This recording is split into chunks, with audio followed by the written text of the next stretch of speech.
So I'm absolutely delighted to introduce Emma Hogan, who works with me in the Quality and Patient Safety Intelligence team and is one of our senior statisticians and has been doing super work over the last number of years using SPC as a method of understanding variation and change over time to bring more insight into some of the health data that we have. And then the handsome man to her right is Greg Martin, who is not my husband or in any way related to me, but I've been delighted to work with Greg, who is the clinical lead in the National Contact Management Programme, doing all things contact tracing at this moment in time, and is a long-time big supporter, advocate and teacher in terms of data visualization. So he's going to also share, I suppose, his reflections on Emma's work and maybe an opportunity to share a little bit of his own thoughts. So I think, am I handing over to you, Emma, now to talk to us for about the next 20 minutes on the COVID data report and how you have been with colleagues Gronion and Florina using our methods to bring more intelligence to the wide breadth of COVID data that's out there. Thank you, Jennifer. Thank you for the lovely introduction. And welcome everybody. Thank you for coming to today's talk time. I'm really excited to be able to talk to you a bit more about some work that I've been doing on the COVID data report. We're going to talk a little bit about the background, the types of analysis and the display of data, and a little bit about a new type of analysis that has been applied to COVID data. And we'll also have time for questions and discussion at the end. So again, welcome everyone. Thank you for coming. And as Jennifer said, I'm Emma Hogan, QPS Intelligence team in the National Quality and Patient Safety Directorate. So I know it feels simultaneously a long time ago and a short time ago all at once, but if you could cast your mind back to March 2020 and the situation we all found ourselves in, COVID really struck Ireland a bit like a seismic event. So it was sudden. It was almost catastrophic, almost cataclysmic. It provided huge challenges and sadly destruction and loss, but also it provided opportunities for change and indeed required rapid change and rapid response in order to address it. So it was in that environment of rapid change that the COVID data report came into being. So at this time, over the months after COVID began, there were many sources of information and data and many excellent reports with amazing levels of detail, with everyone seeking to understand and provide information to inform decision making. And just for some examples, there was WHO data, there were some really good HPSC reports, there is the Integrated Information Systems dashboard within the HSC, contact tracing reports coming from the Contact Management Programme, various email reports from across the HSC, NOCA data, Department of Health data, NEFID briefings, hospital data, and just huge amounts of reports, data, all with the same goal, understanding COVID and informing decision making around that. However, a lot of these reports were all displayed in different ways, and they were, different timelines across different time frames, and they were looking very specifically at specific areas and weren't easily joined together to generate insight or to generate actionable insight. So really, it was quite difficult. I think if you were a senior decision making, you could have spent all day, every day, trawling through those reports, looking for information, and by the time you got through the data, there would be new data coming. So hugely challenging environment. So within that environment, the COVID data report was brought in, and here are 3 quotes that sort of underpin the approach really. So Edward Deming, one of the fathers of QI, without data, you're just another person with an opinion. So we need that data. We need that data to inform policy, to inform management of the response, and ultimately to mitigate the effects of the pandemic. then there's no such thing as information overload. There is only bad design. So not only do we need the data, really important, we also needed it in the right format, telling appropriate stories and presented in a way that was useful to the end user, the person reading the data or the report. And then finally, data that is loved tends to survive. Kurt Bolliker, a computer scientist. So not only do we need the data, we need it presented in the right way, but we also need it in a way that's engaging to people, that people want to engage with and are happy to receive and look forward to receiving. So here's an example of the latest COVID report. It's the front page there. And you can see how we tried to apply some of the principles of measurement for improvement. So measurement for improvement is the analysis and the presentation of data in a way that lets us identify opportunities for improvement and also to show or demonstrate when a change has indeed resulted in an improvement. In a COVID environment, that really means areas that need intervention and when that intervention has been successful.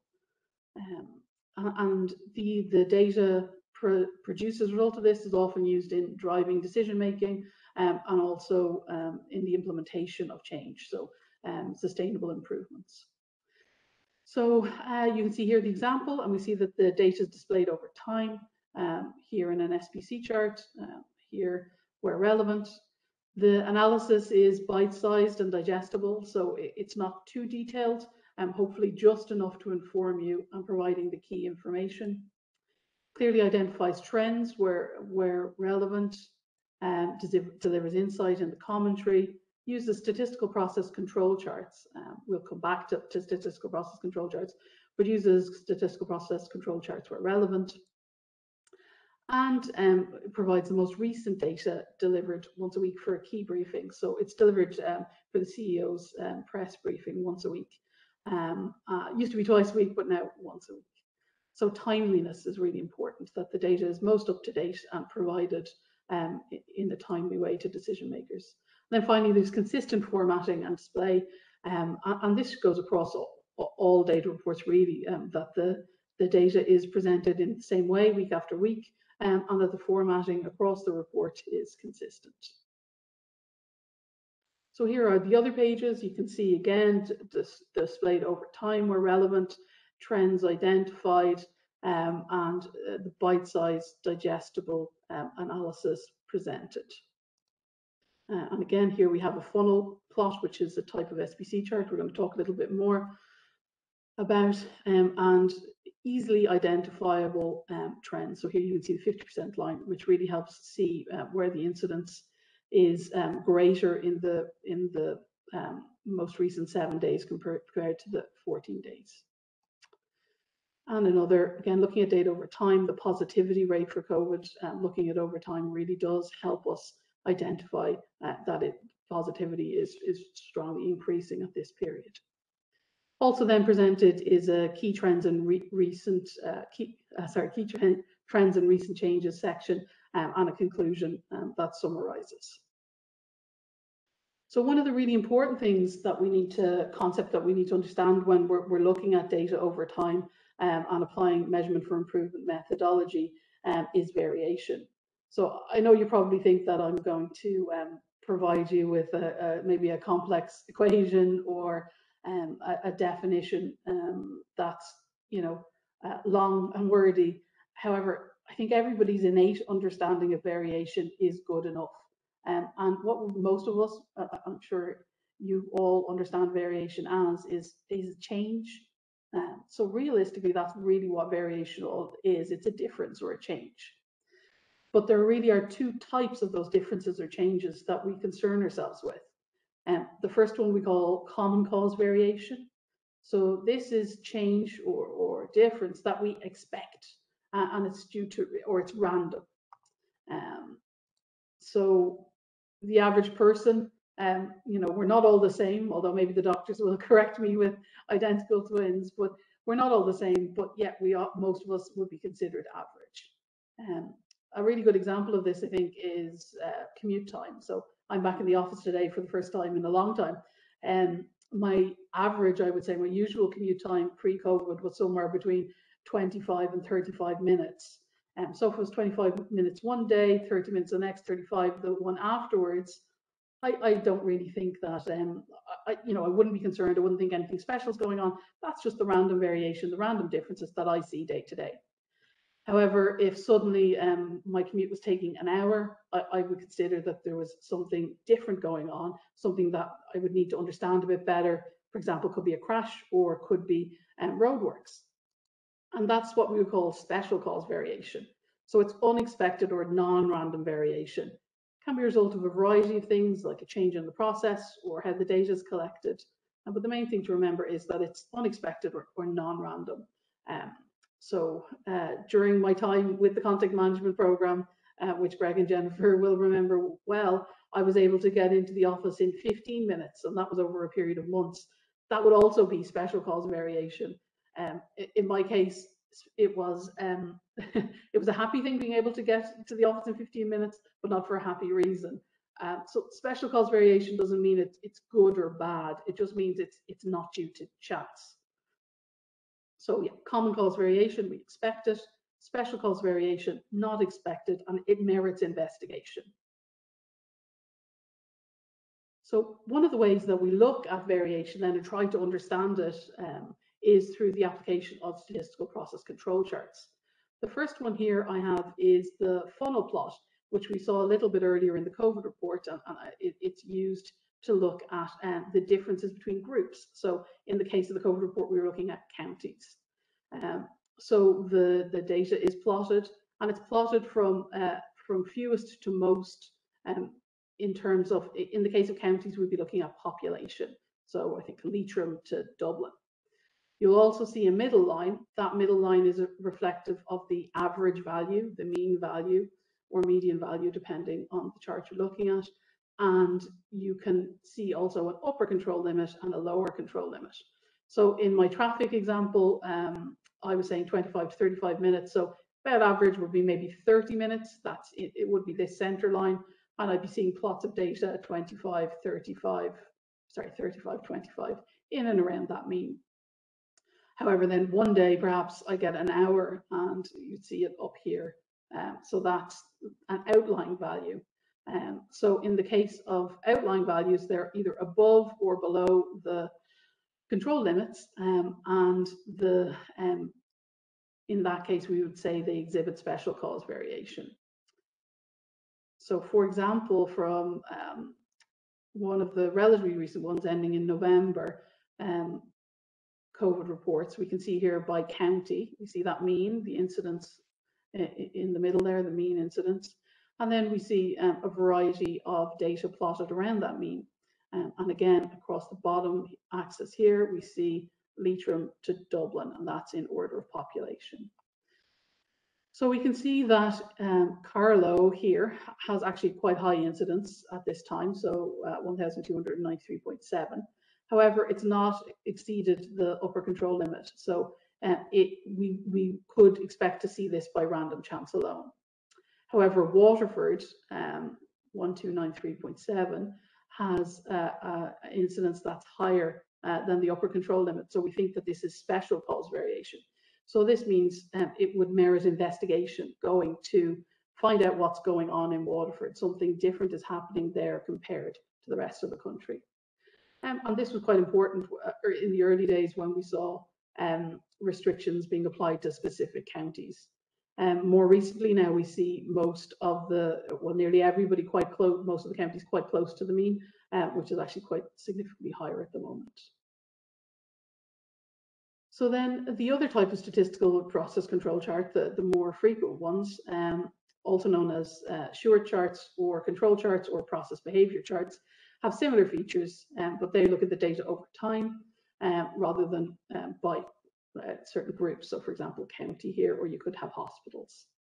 So looking at the data over time, again, you have an upper and a lower control limit, a central line, that's the average. And again, you would have someone that exceeds the upper or lower control limit would exhibit special cause variation. And there may also be a target or a goal line involved. So on these type of control charts, where you look at it over time, there's actually more rules. We're not going to go into it too much. We're not going to labor the point, but there are 5 rules for identifying special cause variation. The one we're familiar with there, above or below the control limit, and 8 points above or below the center line, 6 points going up and down in a row, 2 out of 3 near an upper or lower control limit, and 15 points all in the middle. And what they do is just identify that special variation is present. And again, that means it merits investigation. We should try and find out why this is happening. And again, it could be good or it could be bad. It's not, there's no judgment in the identification of special cause variation. It just shows you that something unexpected is going on that you wouldn't see through chance alone. So the importance of being able to identify special cause variation like this really relates to decision making. So if you interpret noise, so if you interpret noise, for example, my traffic example, if I interpret 25 minutes, 25 minutes, 26 minutes, so on, 28, 30, etc. If I interpret those as varying too much, or I think something is wrong, perhaps I investigate a different route, or I investigate my car, maybe it's not running properly. It results in inappropriate interventions. There's no need to investigate there. There's no need to intervene there. It's just random chance alone. The alternative to that is when you do see special cause variation, but you don't identify it. If you don't identify that special cause variation, meaning that something different is going on, but you haven't seen it, you lose the opportunity to intervene when you should. So, for example, if we see special variation in cases in COVID, we see them increasing, then we don't act. If the signal is there and we don't act, that loses us time in mitigating efforts. So here we can see an SPC chart from the COVID report, and we can see it's the number of hospital admissions of COVID positive patients during the previous 24 hours. And we can see here 1 point in pink has been identified as special cause variation. This is above or below the upper control limit in this case. And so this means on this date, 20th of November, there was an unexpectedly high number of admissions of COVID positive patients. So this is something to investigate, to look into. But as we see, we haven't seen any further signs here of special cause variation. So in fact, it's relatively stable over the 3-week period shown there. So these are the types of SPC charts, and we've understood special cause variation and common cause variation. However, there's some challenges associated with applying these type of SPC charts to COVID data. That's really due to the rapidly changing trajectory of the data. So things are moving very fast, and exponential growth really is the cause of that. So together with Lloyd Provost, Rocco Perlo and colleagues have created a new methodology for statistical process control charts to be applied to COVID data specifically. It's basically a mixture of a couple of types of SPC charts with new ways of identifying special cause variation. And the reason for that obviously is the speed of change, and the purpose of it is to highlight signals in the data as early as possible. So I think it's important point to note here the difference between, so we're looking at data, we're looking at existing data, we're looking at data from the past. And on the basis of that, we're identifying when a change happened, when a step change happened in the data. Other types of analysis include modeling. So modeling of data that you will hear about often is more concerned with predicting into the future. And to do that, they create various types of models which are based on specific assumptions regarding sort of the key causes or reasons for change in that specific indicator. So I suppose in summary, modeling will create various scenarios that estimate possible changes in the data going forward that allow us to predict the future. What we're doing here is based only on previous data and shows what would happen if everything continued as it was. Okay, so we have a new type of SPC chart that we can apply to COVID data. It's based on the preceding data only. And to help us in that understanding, there's been 4 epochs or eras defined. So the first one there is pre-growth, and that really refers to the phase when the epidemic is low and stable. So rapid growth has not yet been detected. Then second one, again, the data identifies special cause variation. There are specific rules that trigger moving from Epoch 1 into Epoch 2, which is characterized by rapid growth. So in this phase, not only are we seeing increases, but also the rate of increase is increasing. So we're seeing very fast, rapid growth. And again, then we have specific trigger points which would identify a plateau or descent, which is fairly self-explanatory. This is when cases are, or the indicator in question is decreasing or becoming stable. And then finally, Epoch 4 is stability after descent. So this is when it returns to a low and stable level after going through a rapid growth phase, a plateau, descent, plateau, and then stability. So if you're interested in finding out more, there's a paper there that you can look at, or sorry, a note written by Gráinne Cosgrove to explain it, and then there's the paper by Lloyd Provost linked in that.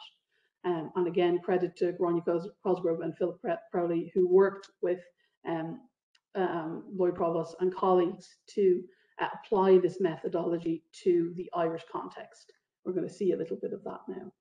But just to remember, Epoch 1 is pre-growth, Epoch 2 rapid growth, Epoch 3 plateau or descent, and Epoch 4 stability after descent. So here is some of the data from the early stages of the pandemic. And we can see here it's annotated, always a good practice with your charts to annotated with the different restrictions that were introduced. You can see there. We can see here the cases, the number are on our y-axis, and across the bottom we have time. So we're looking at it over time. Then we see our data plotted, and we have some upper and lower control limits, although I know it's a little bit difficult to see there. Then we see the pink pieces. So the pink dots represent those step changes when you're moving from one epoch to another. So for example, here, we'll all remember back to last December, we're seeing a step change here to rapid growth into Epoch 2, rapid growth. And then we start to see, after January, we start to see decline or descent in Epoch 3, comes on down, and then we see it coming into stability after increase into Epoch 4. What you should note here is that quite often the data identifies the trend or the step change quite early. So we can see here that the rapid growth phase was identified sort of relatively early before the interventions were introduced. And similarly, that you can see that the step change was identified quite quickly going into the plateau. So I've been told that it's time to get on to the next section. So I just have one more slide, and that's to show you the more recent COVID daily cases. So I've shown you this one. It's from last week because it's easiest to see the step changes. So here we see we were in a plateau phase up until October 14th. But from October 15th, there was a step change where we entered rapid growth phase of a rapid phase of growth up until the 29th of December, and from 29th of November, and from the 30th of November onwards, we're actually entering into a plateau phase again. So we identified quite early, so mid-October, that there was rapid growth, and again identified quite early that the plateau was coming here. So the main things to note are the signal can be identified quite quickly, earlier than others, but it's based only on existing data. So the projections that go forward are based ceteris paribus, or as if everything remains currently. It's very useful to identify those early trends, but it is retrospective, so it's not predictive modeling. So it's a really useful methodology that allows us to see those signals a bit earlier than we can see through other methodology, and that allows earlier action. I see somebody was interested in last December compared to this. So what we see, we're seeing this rapid growth phase again, but we've entered the plateau phase already. So we would hope to see the cases now have stabilized and we are out of that rapid growth phase. So we would hope to see a decline. However, like I said, it's based on current data, and we will always be vulnerable to external shocks or things happening outside of the system that's currently reflected. So, for example, if Omicron is proved to increase transmissibility, then we would likely see another step change. Or, for example, if the vaccination rate is increased with the additional doses, that could also reduce our cases. So these external factors that change aren't built into the predictions. So once we can only see from the data when the change happens, slightly retrospectively. But again, still earlier than looking at much of the other data does. Okay, so that is my last slide, except to leave you with these three thoughts. Understanding interpreting variation allows us to act appropriately to signals of change. Looking at data over time is fundamental in that.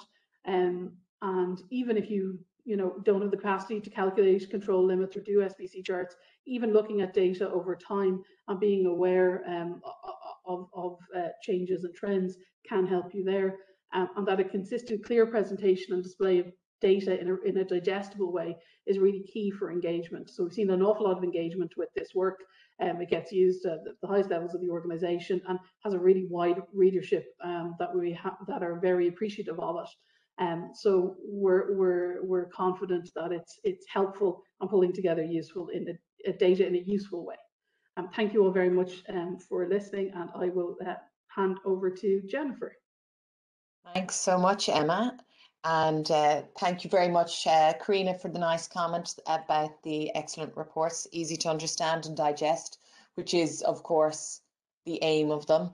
I think, as Emma said, showed us the challenges. There's a lot of data, and you would easily spend all day reading different reports. And the aim of this report was initially, I suppose, for the HSE's executive management team, for Paul Reid, for his press briefings, for the incident management team, emergency meetings. But I think it's kind of evolved over time, as Emma says. Lots of our public health and our clinical colleagues get this report, and it gives them insights, I suppose, and understanding as to where we're at.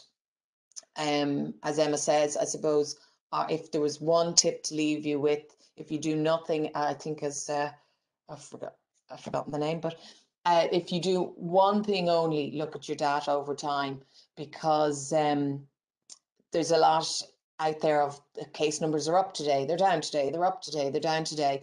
And if people were reacting, as they probably were at the start, to these daily fluctuations, you'd get no work done.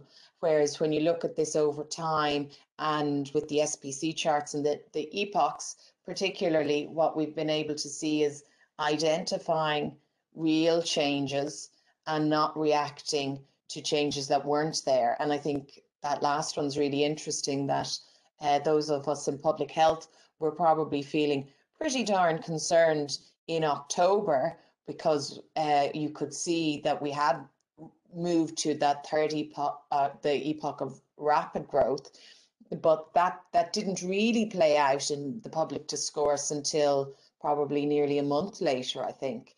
So that was interesting. But I guess maybe, Greg, a question for you, while others, and hint, if anybody has any questions that they'd like to ask Emma or Greg or myself, do put them in the chat box, please. But while people are thinking, Greg, I suppose when we think about that piece of, this is a report for public health doctors, for the media, for the CEO. There are lots of different audiences, and often we'd say, like, try to give your information for the customer that's using it. And there are different customers. Have you any thoughts or comments as to whether it's achieved something useful for those different customers, and why?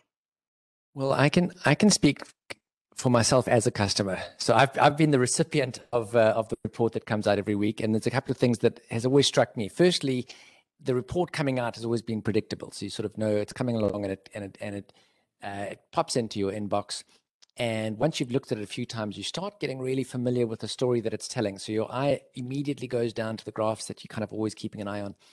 And what I've found in general that is useful is the way the data is being presented to us is very visual. Now, not everybody likes everything to be as visual necessarily as I do. I'm a little bit dyslexic. So, if you send me a big, huge document with loads and loads of words, I'm likely to want to stab myself in the eye with a pen. But send me something with some graphics, something visual, something that I can look at with a little bit of color, and I'm really engaged and I'm looking at it.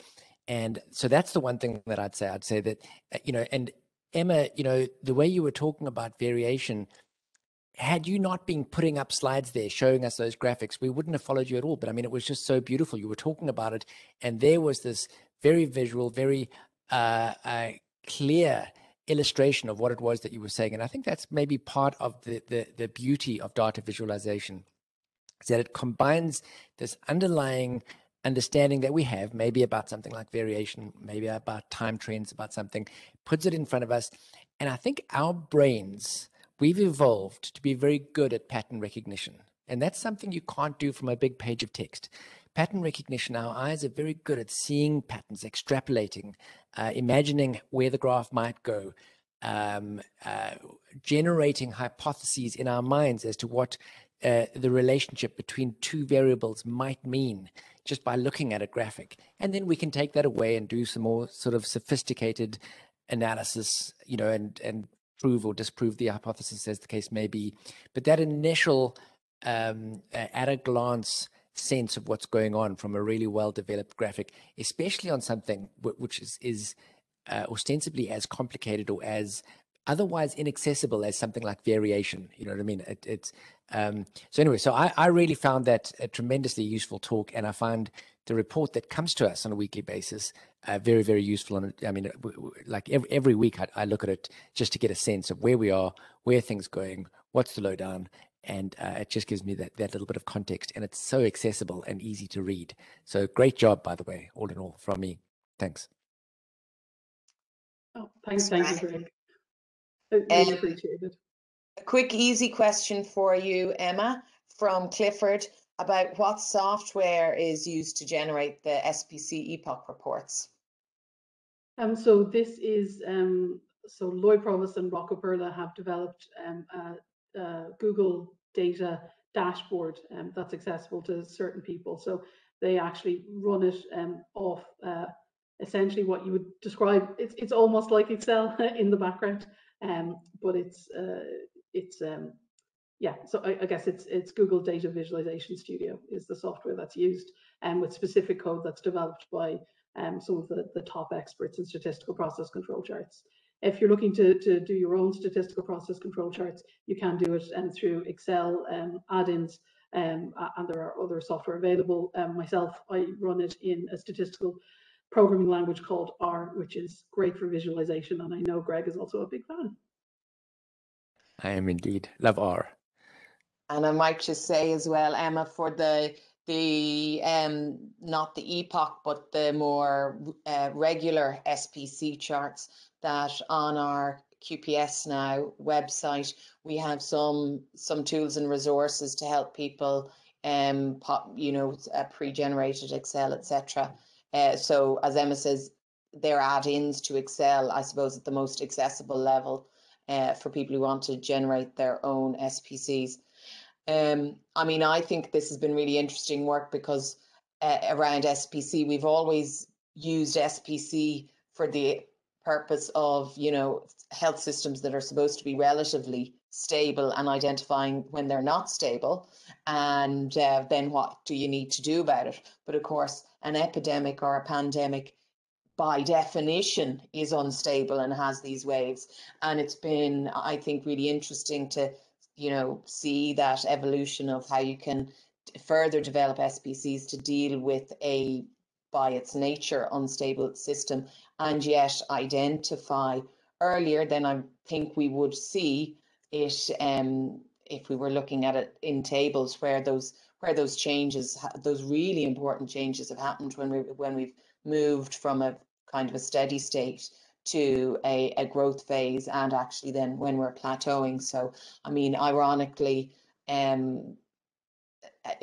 it not for Omicron, which probably does absolutely justify this new intensive attention to reducing risk, we had started to introduce the social distancing and other control measures when we'd actually reached the plateau phase, and we would be saying, oh, our interventions have really worked, but actually we had already plateaued. So that,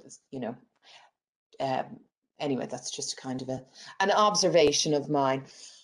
I suppose maybe just to maybe over to Greg again in terms of any other thoughts or tips are, and I know you've done some work yourself on data visualization, and as you say, it's easier to see it than to read a number, I guess, and that's what's part of the real benefit of these reports, which aren't just SPC, which are bar charts, etc., can be equally appropriate.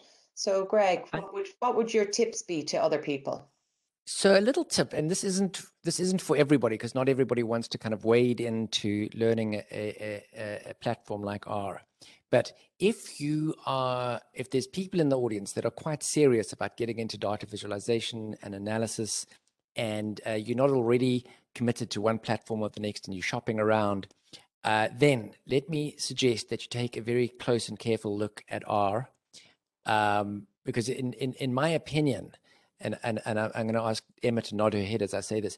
In my opinion, when it comes to data visualization, it just blows everything out of the water in terms of the extent to which you can really, really control what it is that pops up on the screen. I mean, you can really create these really elegant layers, and it's absolutely beautiful. And I know, I'm perhaps sounding a little bit unduly enthusiastic for something that is really just a programming language, but once you get over the fact that you're having to learn, a programming language, which a lot of people find intimidating, quite quickly you discover that it's not difficult.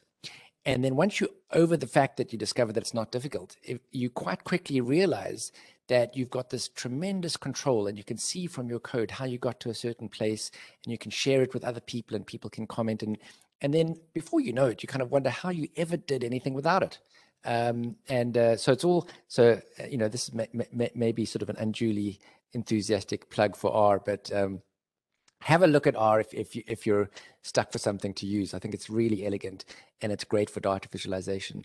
I do think, in terms of data visualization, what we have to remember is that you're telling a story. A person looks at whatever's on the screen, and you want to bring that person through some sort of experience. And as with any story, you need to kind of find that balance between being too noisy, having too much in there, and having too little. You want to find that sweet spot where a person at a glance really gets a sense of what it is that you're saying. There's enough detail so that if they wanted to, they can have a closer look and lean in a little bit. But if they didn't, just that at a first glance, the underlying sense of what it is that you're trying to communicate would be perfectly obvious to them. And, to me, the graphics that come from the QPS team once a week definitely do that. We just get this like kind of, you can just look at it and immediately, things are going up, things are going down. But if you want to lean in a bit closer, there you go. You can, there's the extra detail if you want it. So it's a really, really, to my mind, an excellent example of data viz and data communication. So we have a few questions and comments now. I might just, so Rob, the question of can the reports be made widely available? They have historically been up on the website and the link is there. We just, they'll be up again from the end of this week or next week probably. So you'll have the link in the slides. Bear with us, they're a little bit out of date now, but shortly they'll be back and available weekly for anybody who wants them. I don't know, Emma, am I speaking out of turn? If somebody wanted to email in, I'm sure they could get added to the circulation list. It's not ours, but I'm sure that wouldn't be an issue. Absolutely. Yeah, and just while I'm on, one final plug for OR is it's free. It's free. There you go. Thanks, Emma. Neither Greg or Emma are getting commission for this. Question then, Karina asked, I suppose this is at the level of what should you include? So you display it beautifully, but that's only if you're displaying some pointless information, it'll still look good, but not generate any intelligence. So how do you decide, yourself and Philip Crowley and the co-author, I guess, what do people need to look at right now? And Karina's commenting, of course, probably shorter is better in terms of accessibility. Yeah, it's a really interesting question, and it's a really interesting line to walk. It's not an easy decisions. So as Greg mentioned, there's sort of a comfort in keeping core pieces of data stable across time. So that allows people to just refresh their knowledge of the charts they've already been familiar with. So there are ones there that we consider core, that are related to hospitalizations, to cases, etc. And those decisions were made at the start and they're retained. In terms then of what's new, generally Philip provides this direction in that his understanding of the COVID data ecosystem, the decision-making processes, and being a part of various groups that are providing insight. He's aware of the conversations that are going on, and he sort of will request what would be sort of most interest to key decision makers. And so that's one way things come through to us. The second way is we do receive a variety of data from across the HSE, so we're always trying to read through reports and look at the data, and if something interesting shows up. So one of the challenges with statistical analysis is you can spend an awful long time analysing something and nothing of interest comes out of it. So we keep on top of the data and try to understand what's different. Of course, press and interest in different specific areas bring it up. We also often get feedback by email as well, and can include data later than that. Then in terms of what's the appropriate level to look at, if you're talking, we try to think of our audience in the first part is for senior decision makers. So, and we tend to look at the national level, but where it is relevant, we do provide breakdowns if necessary. Well, thanks for that. Was a really interesting question. Oh, and finally, just to thank Florina, who I have not thanked yet, one of our colleagues who is a big part of producing the report. So I think we just have time for one last question, which flows nicely from that conversation, Emma, from John around, have we any examples of how this report informed or changed policy and practice? And I suppose, Emma, while you're thinking, one off the top of my head certainly is, and somebody commented on the children earlier in when we asked the question, what's the data saying now?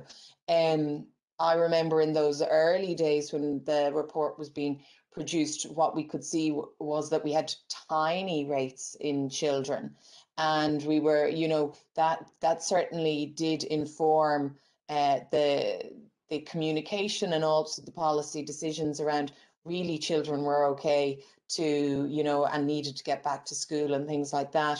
And then, of course, with the Delta wave, we saw that rate steadily go up. And then with the changes in Google contact tracing and other measures, we saw that those rates in children really exponentially increase in those, very clearly in the reports. And again, obviously, we have seen how that information is part of the suite of information that the HSE and DOH use to think about their response. So yes, we've seen the pattern in children acquisition of COVID change radically, and these Emma's and colleagues' report really has demonstrated that very clearly.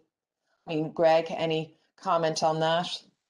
Yeah, we in the CMP often will be, making decisions based on advice, instructions from NEFID, for example, but often our day-to-day operational decisions are off the back of what we think is happening in the epidemic, and we need to think about numbers and how many people we need to have working, and operationally, practically, on the ground, what do we need to be doing to make sure that we're responding, or that we've got a system in place that will provide a robust response given what's happening in the pandemic at that point in time.